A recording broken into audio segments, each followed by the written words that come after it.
Nataka leo tuzungumzie kitu kimoja kizuri sana. Je, kati ya fedha na siku ndani ya mwezi, kipi kwako kinatangulia kuisha?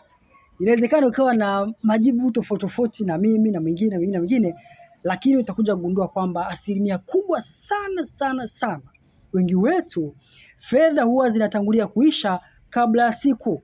Ukuta tarehe 14, tarehe 18, tarehe 20, 25, 20 ngapi humo tumeshakaukiwa, hatuna tena hela, lakini siku bado zinaendelea kudunda. Tunaanza kuishi kwa kupumua kwa mbinde sana, unavizia siku isogee.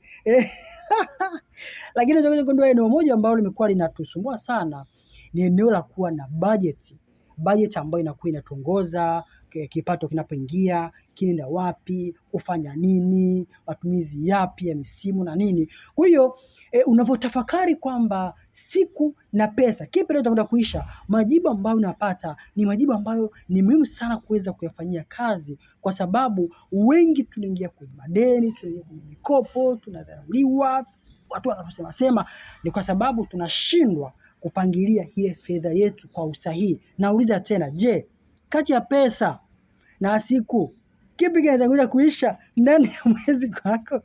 Ni swali ambalo ni muhimu ulifanyie kazi serious, kwa sababu linatutesa kila wakati.